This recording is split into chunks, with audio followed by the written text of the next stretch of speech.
Hello and welcome to the Up. My name is Kristin Louise, and today I have a very special guest from another time zone and another continent.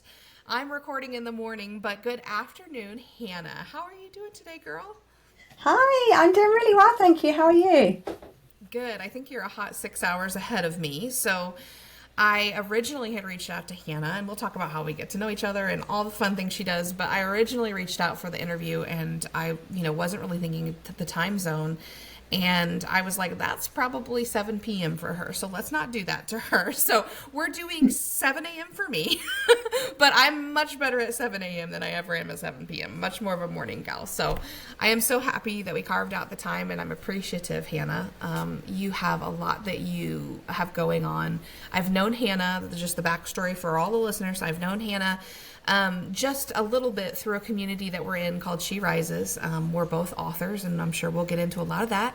But it's been a fantastic, supportive community of women that are creative but just have a message to share. And so it's been fun because there's a lot of ladies to get to know there. And I put myself out. I was kind of, we've been in these meetings together for months, and I put myself out there finally of like, hey, I would really love to have some of you, because there's just this room of people I want to get to know, right? Like, you're in the room and you're like, I would love, and like there was a couple people that I really, really wanted to like message me, but I didn't know if they would or not. And like Hannah was one of those people where I was like, she's fascinating. I want to know more.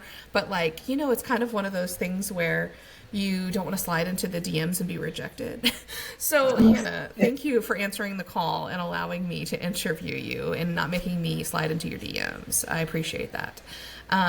So obviously we're on opposite ends, and not quite opposite, but we're on other time zones, but we have a lot in common. And I want to talk a little bit about because the journey of becoming a business owner and doing your own thing is just like a journey that I think a lot of people, when they listen to this, they don't realize that they're going to encounter all these different ways that, especially women, because it's been mostly women I've had this season, have either, quit their corporate job, or they have completely changed like what they're doing. Like they've gone from A to Z in their career path, working for themselves, whatever the story may be. So I don't think that you started out working for yourself, your very first job. Am I correct in saying after school? What's the path for you, Hannah?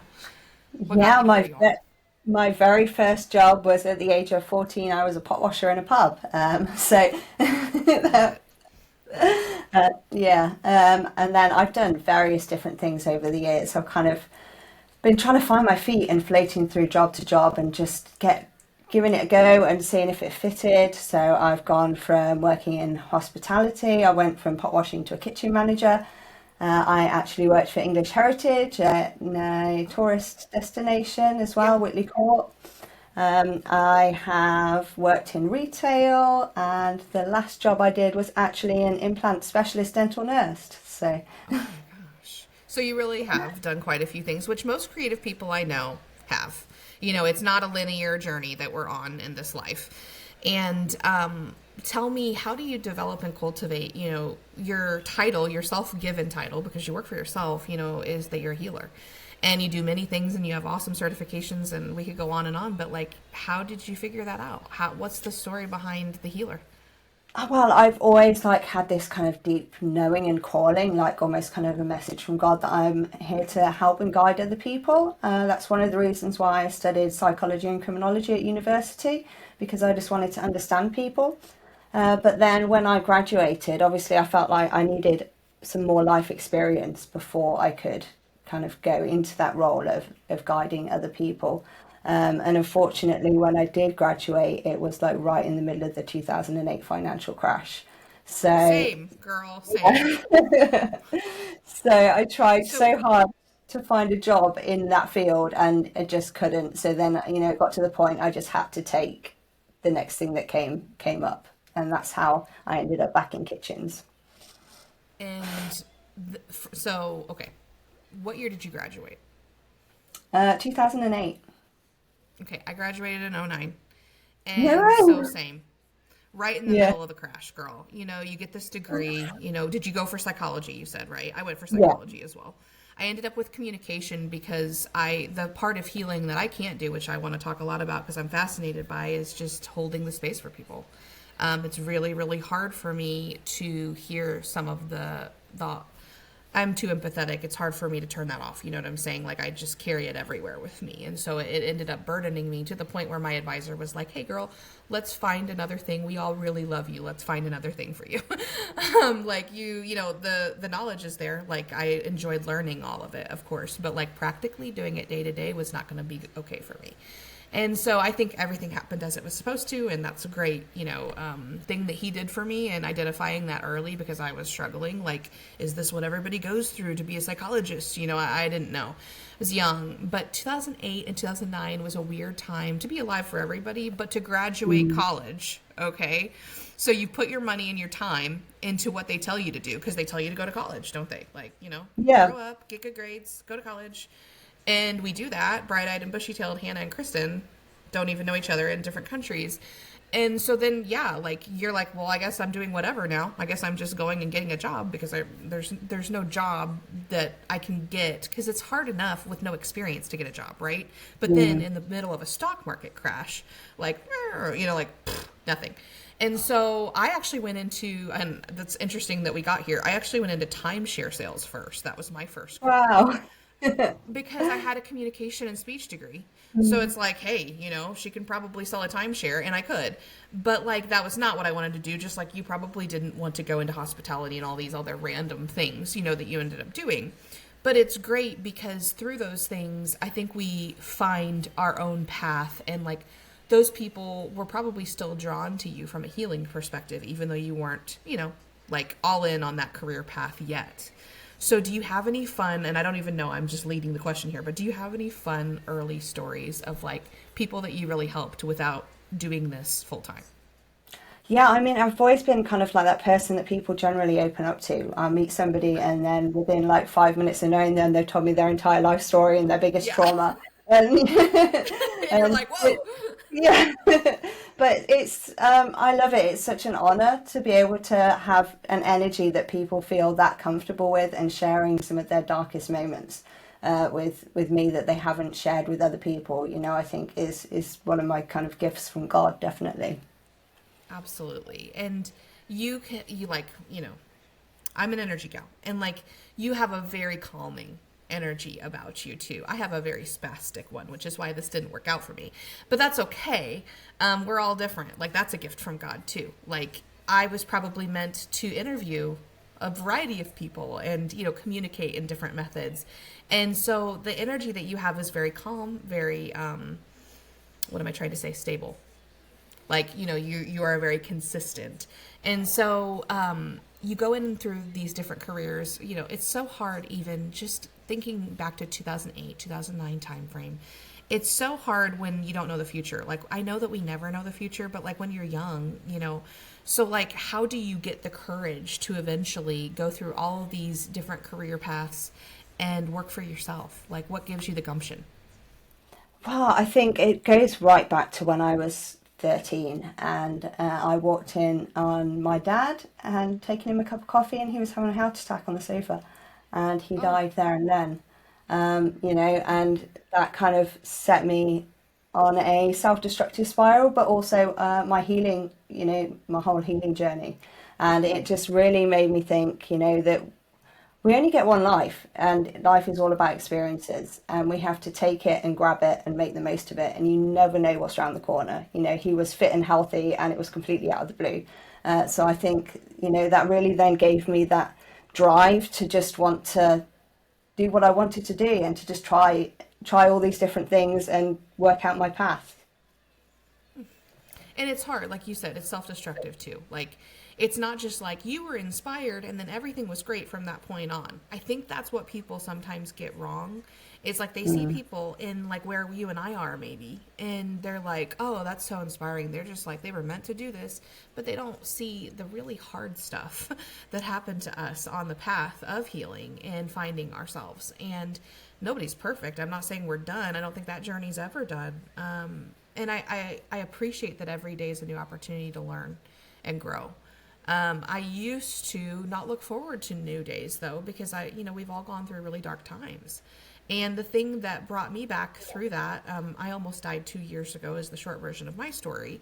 And I'd went septic. I had a appendix that burst, but it ruptured inside of itself. Instead of rupturing out in the body, it ruptured inside of itself, which means it encapsulated itself. And I was a walking time bomb. I mean, like, I didn't know it at the time, but I was walking around town, like, with a ruptured appendix for maybe a week. We don't know. Like they said, probably 4 and 5 days.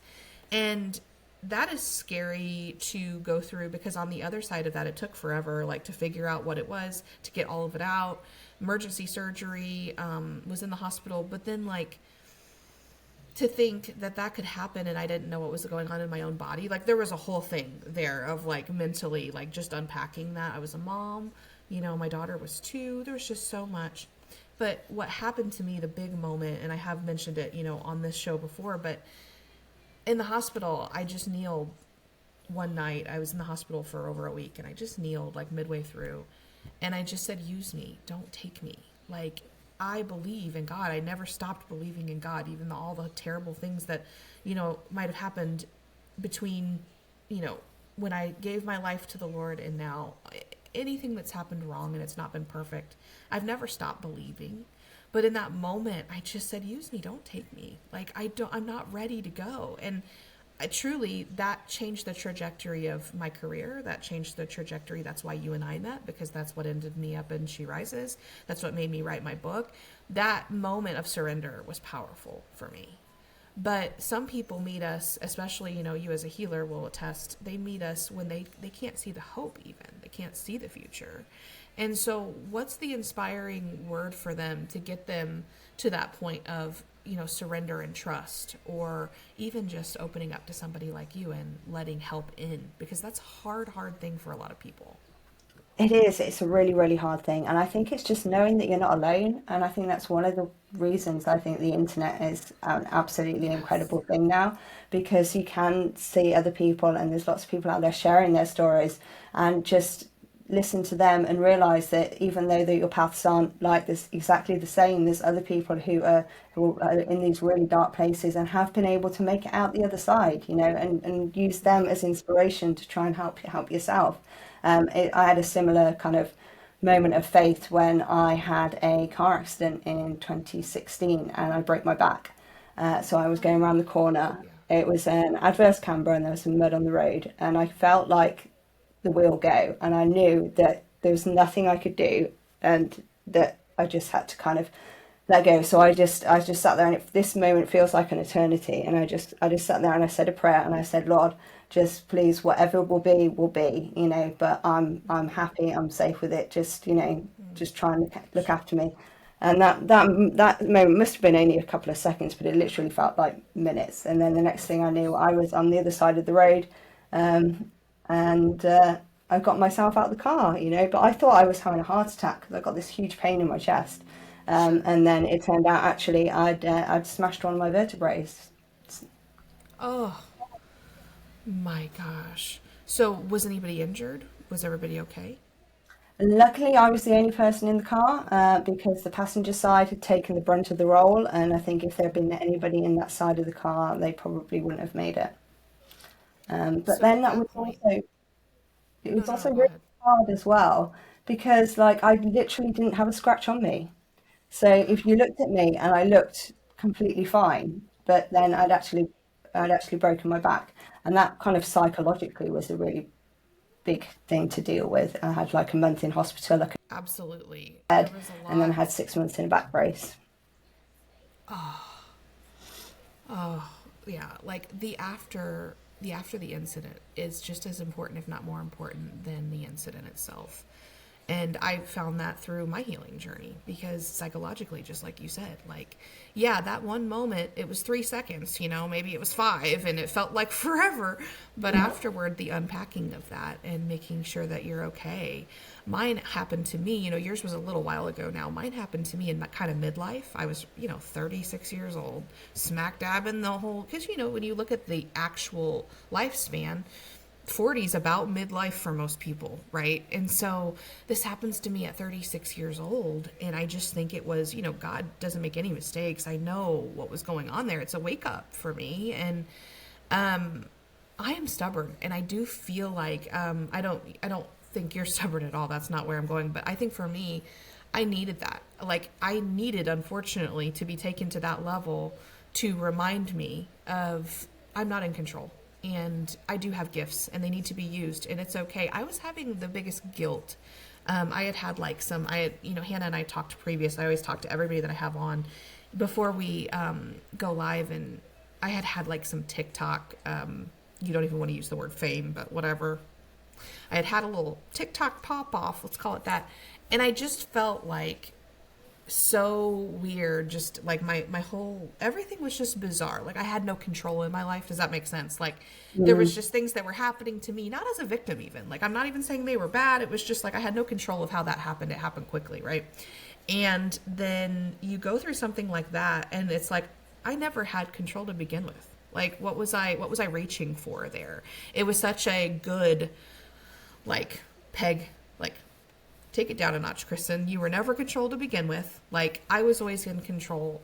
I had to put you somewhere to make you listen to me again. And to make you realize where you're not the sum of your worst moment, right? That is not who you are. And so I had a really sad thing that had happened. Like sometimes the internet is amazing, and that's a huge message of this podcast. So don't get me wrong. Anybody, especially there's a handful of people that listen to all of them. So God bless you. Thank you for listening and keeping this going. Thank you, Christian Broadcast Networks as well. Just thank you. But like, don't get me wrong when I'm saying the internet's not always good. I think it's awesome. I love that you and I are having this conversation. And I love that in my inbox, like in my direct messages, there's this like powerhouse list of people that I've met. And I don't know. I've just met you guys online. And that's so special to me. And I can help illuminate a message from across the pond, so to speak. It's so cool. It's so great. I love it. Yeah. But it's also hard. There's also scary things. You said in our kind of pre-talk, you studied criminology in college. So it's not all bright and sunshiny. And the internet gives people access to you too. And so the biggest journey I've been on, and the reason why I wrote my book, and I want to talk about yours too, the reason that made me spur was that moment, that on the floor moment of like, use me. And I have a voice. I need this whole experience that I had online. I needed to share it. I was supposed to share it. And so it gets within 3 weeks. You go through a traumatic experience, car accident, me almost dying. You go through something like that, especially at a young age, and, you're going to need some time to process it all. But within 3 weeks, I would say, a few days go by and, the healing part of your body, like your back is broken. Like my whole abdominal region will never look the same just because of like the scars and everything. And like, I'm trying to process being a mom, not being able to lift my daughter. And it's so humbling because my job at that time was a caregiver. I was not, I was home. Like that was my role, but I couldn't perform my role in life because of this, illness. And I was healing. I couldn't lift her up, but sometimes we have to be like put in our place, so to speak, to be still enough to listen to the Lord. And that was my story. And so within 3 weeks, of course, I saw a therapist. I was already seeing a therapist, so that was great. I love that I had that in my life. Very important. I was in a life group. I was attending church. I was surrounded by the right people. So God doesn't give you those circumstances and not meet you on the other side of that. Like, I believe that tenfold. And you are in the car and you're praying, like these are not coincidental things. That's what you're taking your time to do. And so within 3 weeks, my story is within 3 weeks, I felt like, okay, I know what I need to do. I don't know how I'm going to do it yet, but it's time to get back to work. This is what I'm going to do. And this project stemmed from that moment. So the other big thing, and it was revealed to me a couple months later, through She Rises, was gotta write the book, gotta share the story, the full story.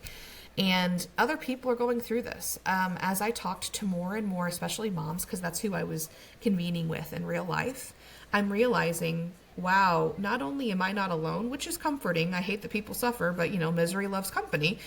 I'm hearing not only am I not alone, but like everybody goes through social media problems. This was not a Kristin problem. This was not because Kristin was on TikTok or what, it wasn't. It was like, no. These people are having everyday issues. So that actually spurs me to get into formal research. And so I've been researching social media for the last couple of years now, and that's a big part of my book too. And so through our pain is our art. And our healing is how we can, extend a hand and help others. And so talk to me about the process, not only just all the certifications, you don't have to go through all of them, but, you took the time to get certified in specific things. And that's not an easy process because I looked up a few of them. Those are hours and hours of your life. So how did you make those kinds of choices and then investing time into things like writing? Prayer has been a big part of that. Just asking God, what direction do I need to go in? Kind of help me along the way, show me what I'm supposed to do. And the incredible people I've met along the way as well, that have kind of shown me and appeared in my life exactly when I needed them and been like, that's how I trained in Reiki, because a friend saw me when I was really unwell. Actually, this was in 2019. I developed ME/CFS, and it was just like that kind of completely changed my world apart. Like I had to give up my last job, and in a way, but when one door closes, another one opens, and that truly did put me back on my path of becoming a healer and doing what I was meant to do, because I just couldn't I couldn't do my previous job before. Whereas this, I work from home. I've got my own therapy studio at home, and I can make it work around me instead of trying to make myself work around something else. But yeah, I studied Reiki, and then I felt I'd done the mind work, I'd done the psychology, and a lot of that came from being severely bullied all the way through my education that just completely rocked my self-esteem. And then that followed by the death of my father when I was a teenager just kind of sent me on this whole kind of mental health like slide down into a really really dark place. And then I was like, the only person that's going to be able to save me is myself. I've got to find a way out of this. So I studied psychology. That was the mind, but I still couldn't shut those feelings. I knew why I was feeling them. I knew the names of all these things, depression, anxiety, PTSD, but like, how do I actually live with them and how do I turn them around? And that's when I then found Reiki, which is kind of the energy healing. And that really just allowed me to stop and be present in my body and just kind of like release that control and really be able to pray again and be okay and comfortable in the silence, and just be guided by what came up. But then I still felt there was something missing, the mind and the energy. And that's when the heart healing came in, because I think the heart is the gateway to the soul, and the body is like a whole unit. We can't just focus on one thing or the other. So mindset work will get you so far, energy work will get you so far, but you need to combine all of these things together to actually kind of have this a true healing experience. And then that's why I then started to train in heart healing. And then I've also done a certified grief educator with David Kessler as well, because I've spent my whole life in grief, and I'm really passionate about raising awareness, and that grief goes far beyond death. There's so many different faces to grief, and I think it's something that we're almost scared to talk about, but everybody goes through it at some point. It's just something that we have to face, and I think the more we can talk about it and understand it and understand how it affects our bodies, and how it affected me and shaped my life and my mental health, the more we can find the gifts buried beneath it and use it to our advantage, and allow it to make us see all the wonderful things in the world and be appreciative of all those little tiny moments, because it's those really tiny little mundane moments that are really the most important. Just hearing the birds, or waking up and seeing your daughter every day, and sitting with the cat on my lap and giving the fusses, and when my husband comes home, it's those little moments in life are the really precious ones. Oh, absolutely. So well said. I feel like a lot of times, and this isn't my take, so I will just say, and you listen to a couple of the other interviews, so I'll just say again and restate, like, I feel like I am not the normal church person, and I'm also not a witch. I'm somewhere in the middle. And so people, I'm not churchy enough for the church people, and I'm not witchy enough for the witches. So I'm, where do I go? And I have gone through healing and practiced healing myself. And a lot of times, like, people see something like Reiki and they're like, ooh, that sounds scary, like, what's she gonna do? And for me, I actually know and have gone through it, so it does not scare me. And I'm also just not somebody that's intimidated by things like that, but a lot of people are. And there's a lot of people that, like, even if I just, because I love the Enneagram, I'll just say it, I love the Enneagram, guys. Whoop, shouting it out. And they just find that to be, like, wow, why would she love something that's based on astrology? And I'm like, man, it's so much more than that when you really dive into, like, human design and things like that. There's just so much more there. But I also find, and I want to be kind to anybody listening that's like, oh, shut it off now. Because, yeah, don't do that. I feel like that level of ignorance isn't going to get you to the next place you need to go. And maybe the next place you need to go isn't healing. But we can't just, and I do live in a very rural part of America, small town America, so that's part of this. But I want to have as somebody who is certified in many things and is a real healer, a true healer, and also a Christian, I think it's a unique conversation that we can have. So for that person that's like, oh, they're talking about Reiki and they're talking about all these things, how do you, not just in a defensive light, I don't want you to defend your profession. I'm a fan. I just want you to explain it a little bit more, because I think ignorance can be bliss. And I want to open their ears for a second and just let them hear from somebody who does it every day, what it's based on, and just a little bit more perspective. Yeah, well, a little background. I mean, I completely relate to you. I've always been a Christian, but then I love horror movies and I love heavy metal. Right. So, I'm kind of very spiritual, and I do believe that kind of like everything in this earth and this universe was created by God. So if he gave this, Mr. Yuzuin showed him Reiki, that was his gift from God, and then he shared it with all of us, and that he created everything, and he created all of us, and he created us all to be different. If we were all the same, life would be really boring. And that it's all about experiences, and for me, it's kind of deepened my faith and my connection by trying to just learn as many different things as I can, and being as non-judgmental as I can, as Jesus was. He just accept everybody and love them. You don't have to agree with them, but just accept that they've got a different opinion, and that's okay. Sorry. No, I just find the common thread, and, like, Hannah and I know each other loosely, guys, but we didn't talk about any of this before, but I'm very emotional, so everybody that actually knows me knows that. And I just find the common thread is Jesus, and that's just what so many people miss, because there's no question in his teaching.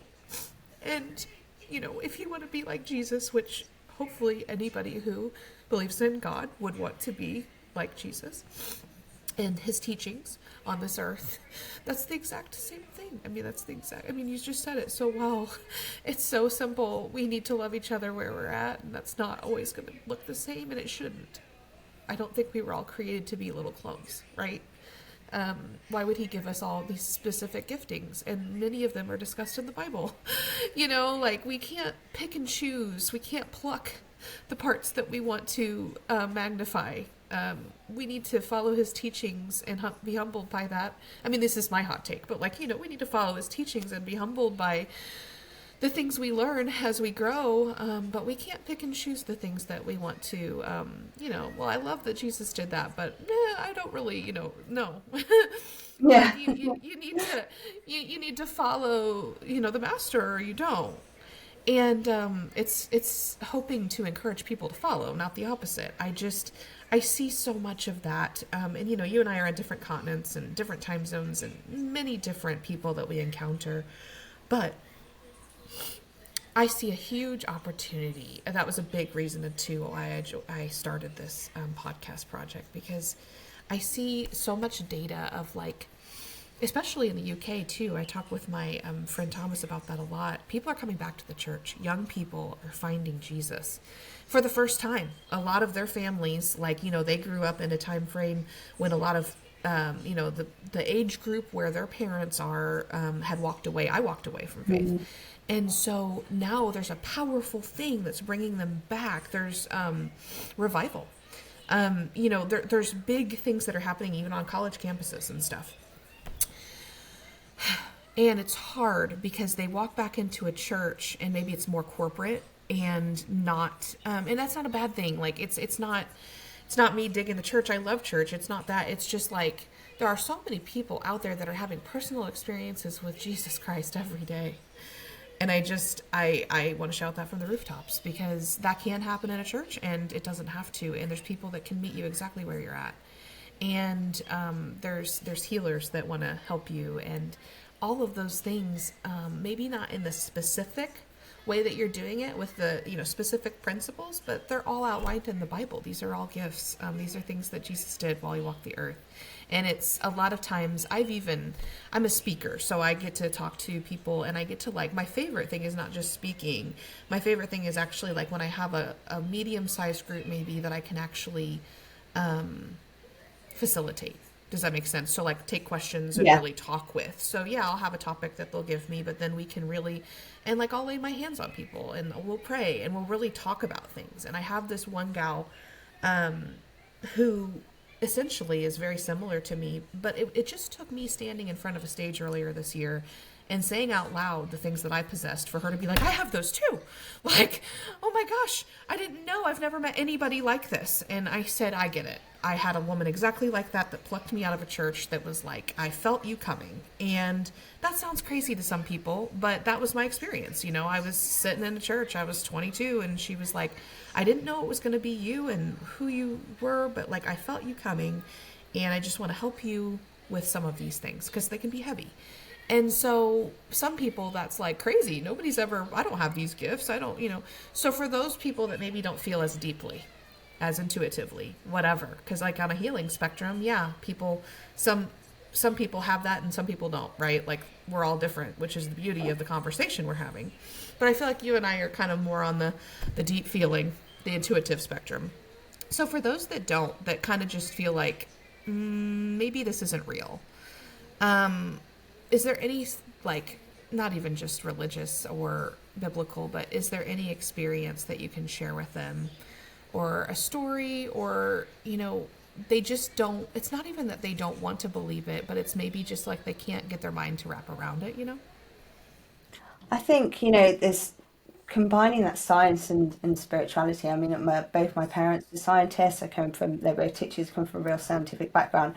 And they always used to say that science and spirituality can't mix, don't mix science and religion. But I think it's ridiculous because God, the universe was created by something. I think, you can't deny that. And there's been lots of studies into that and that kind of thing. And, it's that kind of Big Bang versus creationism. But, we know that, evolution was a thing and the world took ages to be made. But I think that there's so many wonderful things in the world and there's so many amazing things. How can it not have been created by something, and you don't have to think of that as God, divine, whatever you want to call it. There was some kind of creator who was watching over everything, and that we can't understand everything, we can't see everything. It's a bit like gravity. We know gravity exists, but you can't see it, you can't touch it, you can't kind of in a way prove it's there, but it is there, and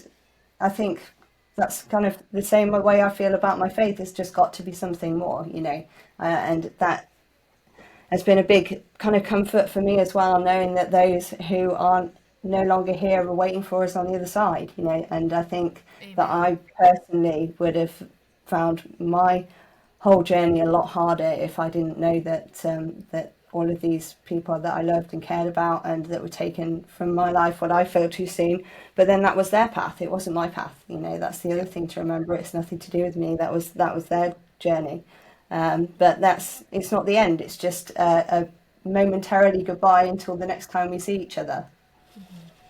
And it's also set not that I'm saying I'm happy about it, but it's also set you on fire to help a lot of other people. And Yeah. that's tough because that's a hard journey that you've been on and your back has been broken. I mean, but like, I'm not saying I'm happy for you, but those have already happened. I'm not in the, like, I don't meddle in the past. I'm not in that point of life. That's depressive. That's not, meddling in the past does us no good. And there's nothing we can do to change the past ever. I don't care who you are. Like, nobody's changing it. So, like, all I can do is ever look forward and be where I'm at. Sometimes there's time for still and present, and then sometimes there's looking forward. And I think of the power that you possess to help so many people in the age that you and I both are. We're similar aged, and I'm like, man, that is a divine design right there. It's a hard one. There's, nothing easy, but that must be divinely planned is what gives me peace, right? Yeah. And it gives, definitely gives me peace, and it makes it seem like it was kind of not in vain in a way, if I'm using that Exactly. and like learning from it and then sharing those experiences with somebody else. If I can just help just one person to feel like less alone than I did at those moments in my life when, I was lost and afraid, and Right. I questioned my faith, but then found it again. Then my life has been worthwhile. That's why I got into writing, why I got into wanted to become an author, because I thought, if just sharing my story inspires one person, that everything's going to be okay, then my job's done. And we don't do it for ourselves. There's a part of people that I know, even good friends, and I'm different than many of my friends. I love keeping close with a lot of just variety of people. It's not like I just only hang out with, plus I'm just a deep gal. It'd be hard to find a lot of me in rural Missouri, if I'm honest. It's just, I'm different, and I love that my friends are different, and I love that they trust me with things. Like, they don't sugarcoat it for me anymore. Because a couple of them, like, there's two in specific, and I love you. Like, it's nothing against them, but like, they didn't get the whole author thing at first. Um, it wasn't their journey to understand, first of all, and it wasn't placed on their heart. So, kind of hard to grasp when you're knee deep in your corporate career. One of them that's been there for years and years and, is just on the ladder and is happy. There's nothing wrong with that either. But then the other one was just knee deep in motherhood and, having a hard time seeing outside of her two children and her family walls. And I understand that too. It's a calling that's only given to some, but we don't do it for ourselves. No calling is better than the other. The hardest job I've had, and I'll say it in every episode, the hardest job I ever had was staying at home with my daughter. I met myself in those 2 years home with my daughter because there is silence within the walls of your own home. And you've got Mm. a child that's napping. And that was some of the hardest healing that I had to do, was meeting myself for the first time in the middle of a pandemic with a child that was premature. Do you think that that was a cakewalk? It was not. And I believe that that is such a amazing gift, especially that women, they tend to be the caregivers, not always, but that's such an amazing gift that you can give your family and the world, but it's not the only one. And so I had to be honest. And when I started telling my friends, like, yeah, I can't stay home. Like, there's too much ahead of me. And I just, she needs to be with other kids and I need to move on. There's some people that are going to meet you where you're at. And there's some people that are going to have a hard time with it at first. Luckily I've got supportive friends, but this one friend in particular, she is staying home. And so I think for her, it felt like maybe I wasn't acknowledging that part of her. Like, you don't want to do what I'm doing. And now she read my book. So I gave my book to maybe 12 people before it came out, and I just wanted to like share it. And I said, hey, I know you don't have a lot of time, but I actually did record an audiobook. And I was specifically thinking of moms when I did that, because we just don't have time to sit down with a book. Like, kids are running around, but like, you can put your earbuds in and you can listen, you can chip away at an audiobook. And I said, I would just love it if you would. Yeah, I think there's just a lot in there. I would just love it. And it was such a healing experience for both of us, because she was like, there's just so much that you experienced that I never knew. And I didn't write it for myself. I didn't write it to heal relationships. I wrote it for everybody else. We already know what we're going through when we write these things. It's not a self-indulgent behavior to author a book. It's actually quite the opposite. The diligence to sit down day after day and to be bad at something like writing. Because did you start out just banging it out, Hannah? Did it just come to you like in 5 days? Was it easy? Well, I've always loved books. I've always been a big bookworm, and it was always a dream of mine from since I was a little girl. And I think in words. I'm rubbish at maths. I'm not good with numbers, but I'm really good with Yeah. words. So yeah, writing did kind of come naturally to me, and I just let it flow. And just kind of like once I started to open up, the words just came out. And it was such a healing experience. It really was. And to a strange one because to me it's just my life, and you live it and you don't really think anything of it, and then you give it to somebody else and they read it and they're like, oh my goodness, this is so inspiring, you've been through so much, I'd love to know more. And you're like, it it's kind of really humbling in a way as well. And I'm not a mother, but I get what you understand because I've always been my own worst critic, and the scariest place that I've ever been is inside my own mind, you know. And when you're at home and the four walls are around you and there's nobody else there, you can't ever escape yourself. So Right. trying to navigate your own demons is definitely one of like the hardest things that you can ever do. And fortunately, I've had friends that haven't been able to do that and are no longer with us. And that's another reason why I write about what I do, because in the hope that it might just give some other people the strength to be able to kind of pull through and get out of their heads. Amen. And it's a beautiful thing to kind of go through it because to write, we have to relive too. And so you and I are both Mm, writing about ourselves. And that's what I meant about like, yes, maybe you felt like the words came from God, but it wasn't easy every day because I was reliving some things that were just, it's stirring, just kind of like going through therapy. Some people are like, I can't do that, Kristen, because I can't go back there mentally. And there's a lot to say about that because maybe you need to, but I get because you are resurfacing, and by writing, same thing. I'm, going back through, and I wrote an outline. Everybody writes differently. I wrote an outline of the major things, and just to kind of keep myself on track as I was going through. And I didn't know, was it going to end up being long enough for a book? Was it going to be too long for a book? I mean, you don't know when you sit down, right? And then it ended up being two books because there was a lot there, a lot to unpack. But it was cathartic in the end. It wasn't easy though, because there were some certain days where it was like, I wish I could just skip that.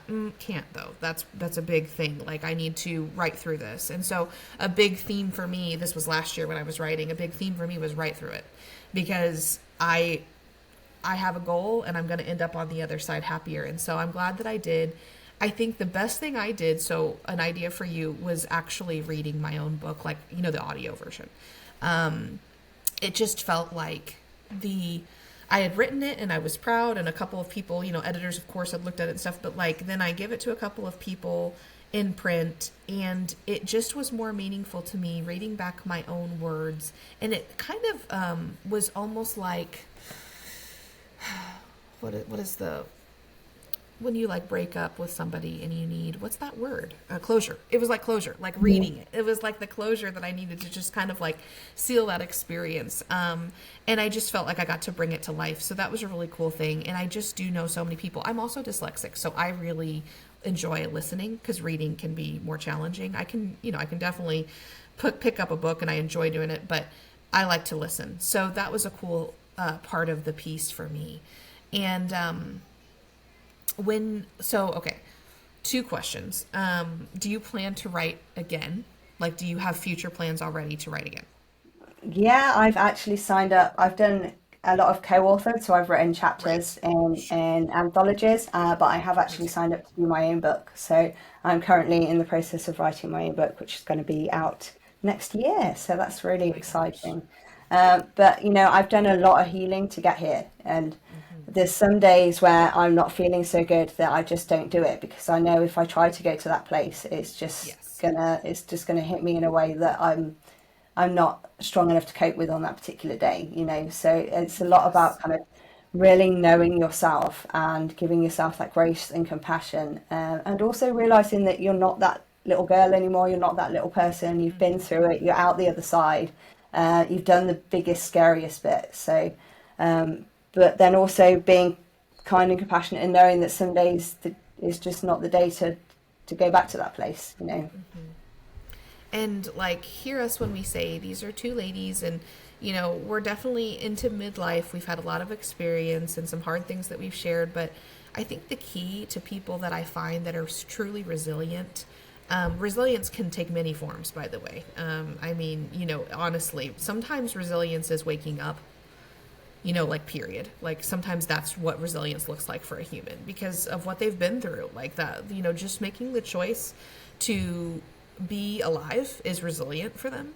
But like a lot of people I tend to know just casually, like they don't feel like they should ever have bad days. And I'm like, that is wild. Like, we are humans. Like, we don't always have a perfect day. Like, I think they set the bar so high. Like, they should just always be a baseline of good. And that's just not normal, right? I mean, that's just, you can't. And the other thing is that I just like, it really kind of brings me back to that duality that you can't have the good without the bad, And I think some of the bad places I've had have been so low that it's really made me, that the good seems so much higher, if that makes sense. Yes. And that you can't have pain without pleasure, you can't have good without evil, you can't have God without the devil, it's just the way the world is. And, there's biblical reasons for that, but also just logically. Like, I'm not going to go into, we're not preaching Mm. today, I'm not going to open the word. But, like, there are many biblical reasons why there's good and evil and, why there is duality. But, like, past that, like, just use your brain logically. Like, maybe you're not even a Christian. Maybe you've never opened the Bible. Logically, how can one exist? You can't expect yourself to be 100% every single day. And you can't beat yourself up for the days where you're 60 because that is to be expected. And so many women, I just, I've got all these close mom friends. Like I said, I'm in this season of motherhood. And that was a huge reason for me to come back online. And like, that's what created the stay-at-home marketer, all these things. Oh, see, speaking of, she's doing a great job over here. She woke Oh, up right before Hannah and I did this. But, you know, I wanted to come back in an imperfect form and just exist online and show people me being in my hat at 7 a.m. is good enough. It doesn't have to be perfect. You don't need to be an influencer to have a voice. Mothers, we see this mom content, and I hate to keep harping on that, but it is a big part of the story because you see these like houses where it's like these perfect children in like their beige neutrals and like I'm like their house doesn't look like that. Like I know that because I only have one kid and I know what our house looks like. They're like, these people are cleaning up portions of their house to film and it's just disingenuous. And so I'm like, I just want to try to be as authentic as I can and really share with people through talking to, lovely humans. I just love all the humans I've got to meet on the journey so far and it's just beginning. So I just appreciate your time. But, we can share a light for others and we can help. I don't want to say speed up their journey because we don't want to speed up where we're going, right? Like I don't want it to be like a shortened time period on earth, but like I want to say I want to help their healing or just help their life process. And for me, a huge, huge part of that was meeting that woman in the church, that I told you about that was like, I am very similar to you. I felt you coming. And, at first you're 22, 23, and you're like, you felt me coming. Come again? Like, okay, bizarre. And then I was like, wow. And so when I stood up and had that full circle this year of like, I'm doing this chat and, facilitating this women's retreat and to see what this gal has achieved, it's not even about me anymore. It's about that little girl over there on the couch. It's about these other people. And that is what Jesus would do, period. Wasn't about amen. him. Wasn't Mm. about him. And so I'm not, I've had people, well, you're prophetizing. No, no, no, no, no. I'm just using the things that I feel called to use, and we all should use them. We've got different gifts, and please use your gifts, and please share them with the world. Because if we would all share our gifts, how much further along and how much happier would we all be? How much peace could exist if we all could do the hard work of harnessing the things inside of us and sharing them for the greater good. So that's what I think Jesus did while he was here. And he not only was a healer, of course, I mean, so many accounts, but like he ran to people that weren't in the best situation and he didn't dismiss them. And so if this episode finds you curious about a healing journey, please reach out to Hannah.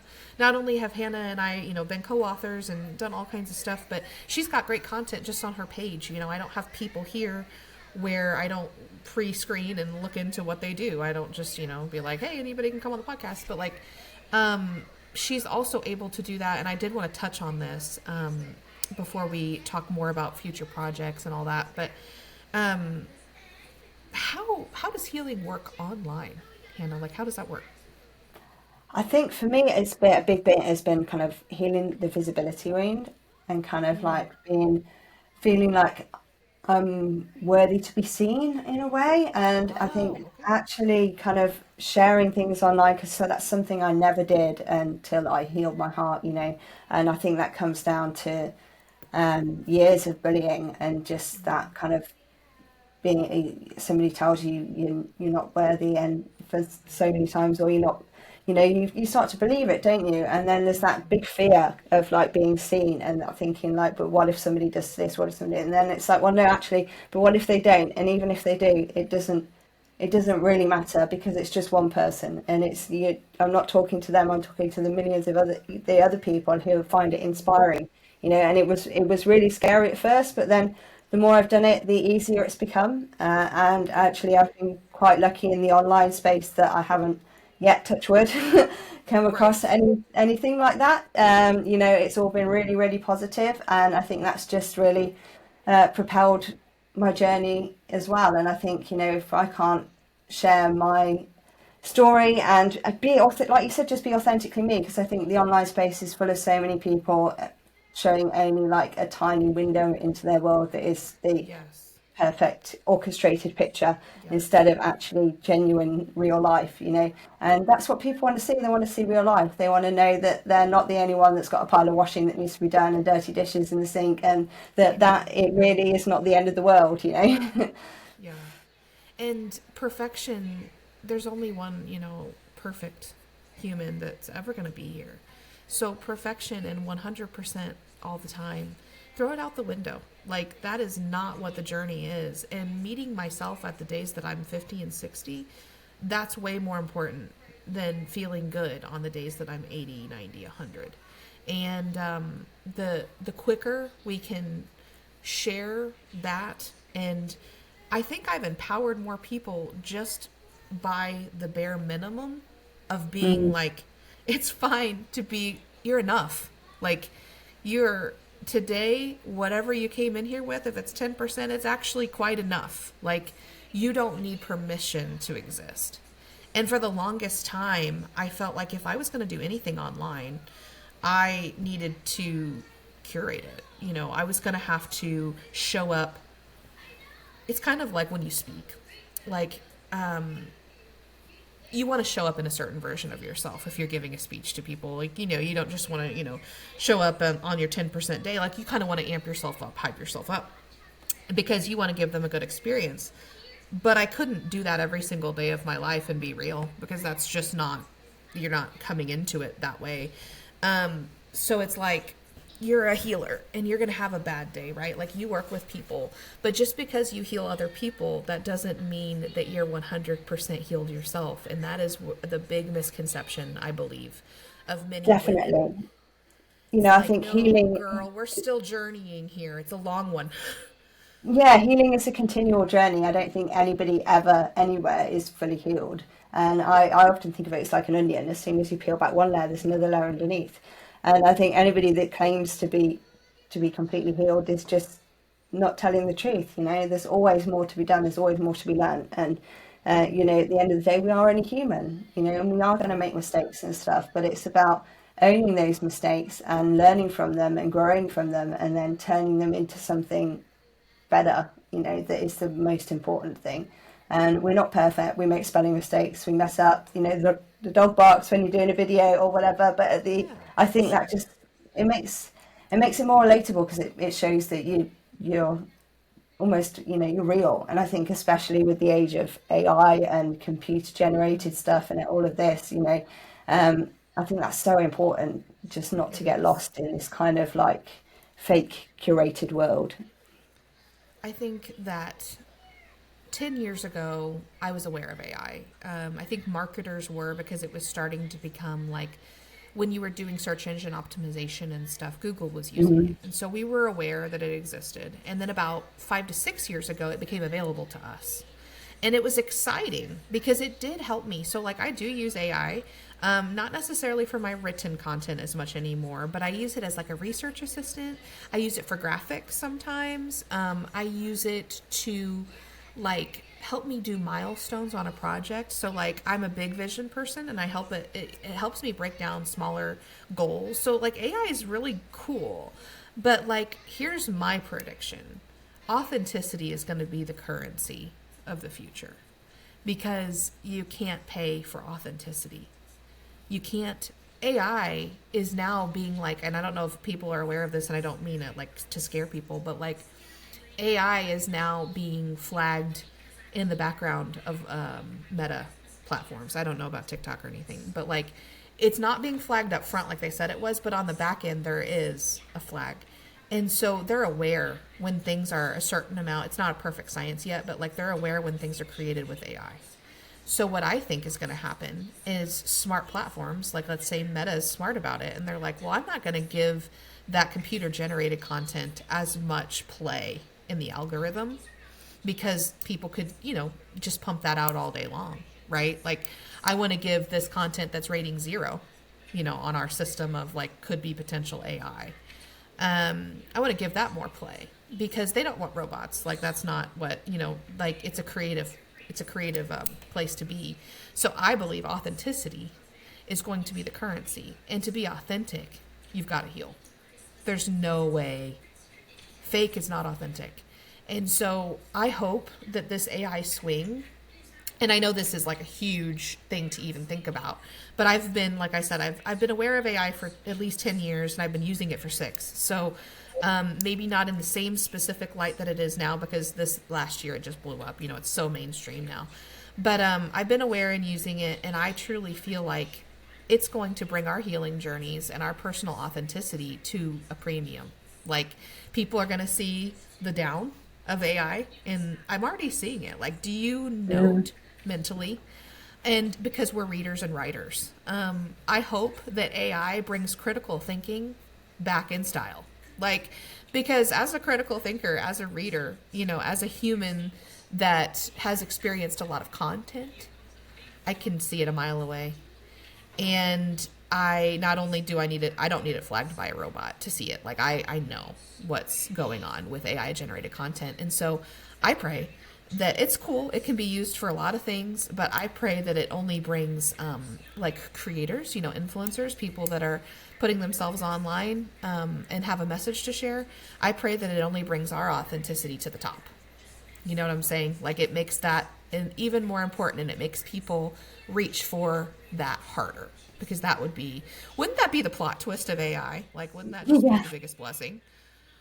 People thought, the robots are going to take over. No, I think they're going to help us. I hope they're going to help us. I really do. Yeah, I think it's a good tool, but then at the end of the day, it's just a tool, and it's about how you use it and what you use it for, and it's only as good as what you put into it. So if you haven't got the idea or the vision or the, the idea to put into it for it to work with, then what you get out is not going to be any good anyway. So, but I've only just started using it because I've got to admit that I'm quite kind of more technophobe, and I was like, oh no, it's going to be like Terminator and Skynet's going to come and get us all. Right. Yeah. And I think that's good. Like, I would always rather people cultivate their own content. I do think in editing senses, it can be amazing. It has helped me quickly like summarize and, some big things.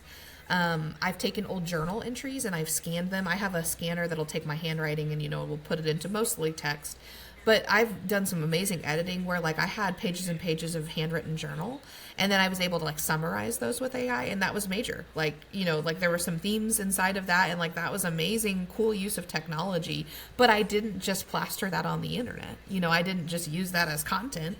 It was a cool tool for me. Like you said, it was a great aid, but it wasn't writing my content and my message that I want to share with the world. So, I would appreciate somebody more that was scared of it, than leaned in. I think that's a good human quality that you have, Hannah. So keep on keeping on with your human experience. I feel like I love the energy and your openness, like willingness to like let me ask you all of these questions, and your humbleness, and just like you're just such a steady or a stable. I don't know. I'm sure people say that to you a lot.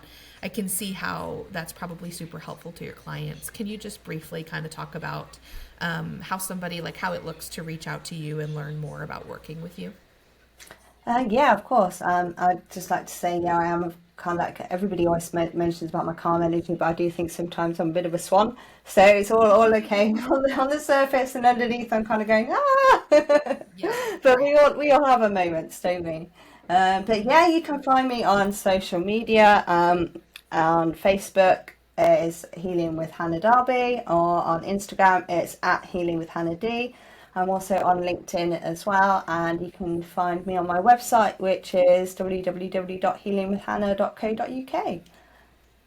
And how does it look? Like, so let's say they reach out, and I'll have all that in the comments, so they'll have that available to them. But what does it look like? Do you have a consultation? What does a session look like? Yeah, so I How does mean, that go?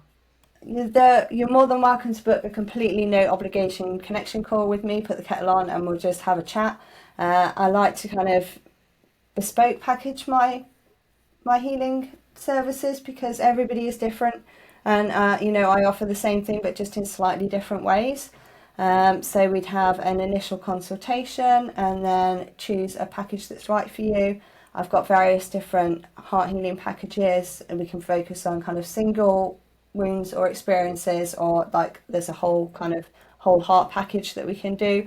I also do ancestral work and past life work as well. I don't believe in past lives myself, but I find that that kind of work is really good at bringing up unseen patterns, repeating patterns in your life. If you're really kind of struggling to get to the bottom of something, or why a certain problem just keeps reoccurring, I find that's really helpful for that. And always use a mix of coaching based in from my coaching qualifications and my psychology degree, with a little bit of energy healing as well, and then a little bit of heart healing for a kind of a whole mind, heart, body, soul approach. Wow, there's a lot of things, and I'm sure that's intimidating. To me, it's like, wow, that's so cool. But I've done a lot to get to where I am. So like to me, that's like, wonderful, everything that you're saying. But like to some, that might feel intimidating. So I just want to encourage them, like you said, like just have the call. There's no obligation, and you can explain it more and put it in terms that would be specific to them, right? Yeah, And it doesn't definitely. have to be all of those things, and it probably won't be because everybody's different. So think about it as, you're going to see a doctor. Healing your heart physically is one thing, like open heart surgery and those kinds of things, physically. But here, healing your heart and healing yourself spiritually, that is just in mental health, all those things are connected, and that is just not time that people, no time is really dedicated to that enough. There's never going to be enough of that, in my opinion. Because to me, yes, my body can be sick and I must go see a doctor. But when my mind is sick, I need to go see a doctor also. I need to find the right person that's going to help me through that. We're all different, there's so many different therapists out there, and I think it's just trying something. Some things work for you, some things don't. Like I tried a lot of different things like CBT, ACT, lots of different talking Yes. therapies, and they just didn't help me at all because it's all on the conscious mind. So I work with mainly the subconscious, which I think is much more powerful, and it is also, I love the work that I do because it's very much client led, because I believe that the heart and the subconscious mind won't show us anything that we're not ready to face. Consciously Right. we might not be ready to face it, but if it's coming up in your subconscious, then your body and your heart and your soul is showing you this problem, then it wants you to try and work through. And then by gently just kind of exploring that in the subconscious, we can bring it through into the conscious mind in a safe, supported, trauma informed way. And it's 100% internet based, right? They don't have to be local to you. No, yeah, all That internet based. that shocks people, and that's why I just want to keep saying it, because I think they're like, oh well, if she's a healer, she's going to put her hands on me, and she's doing all these different practices, and it's like those things can happen. Like those things are real too. I'm not negating those. But my biggest journey as a person who has helped others heal was like, whoa, this can happen online. Like, this is nuts. Like, I always thought I'd have to like stand with somebody and like pray over them and like, the whole thing. And then when it's just started happening so naturally, like it just literally, my story was crazy. It's different than yours, but like I was just in my master's degree, and there was this guy I was working with, and like before I knew it, he was like, how did you do all of that? I mean, like it was just like we were remote. We weren't in person, like we were remote working on a project together. And like, I mean, we were both just astounded. He's like, I feel so much better. And I was like, I have no idea. Like, it's like an out of body experience I just had. And so all of that is available. Yes. Can you make me water? Yes, I will, baby. All of that is available online, just so everybody knows. It's crazy part of being in this day and age, but you don't have to go and lay on a sofa. You don't have to go and, have somebody touching your body even. And for people who have experienced trauma, that's the one thing that I just said. I had a little list here. That can be like a make or break because they don't want to be touched. And I get that. Like, there's a lot of reasons why somebody wouldn't want to be touched, and they're good reasons.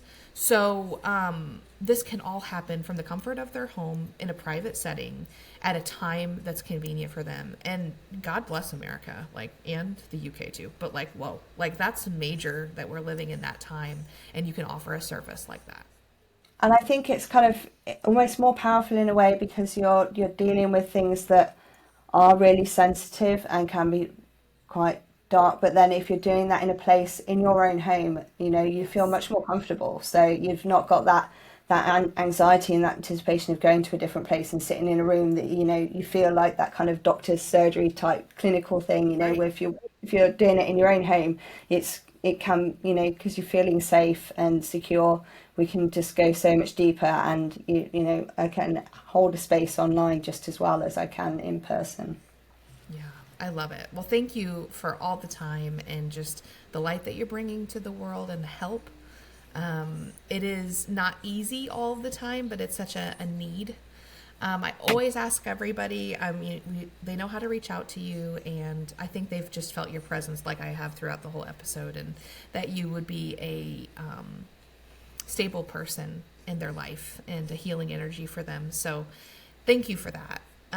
What book recommendation? Because I always ask, so I told Hannah to come with a book recommendation. Give us what you got, girl. I love any field, any topic. I just love hearing what comes up.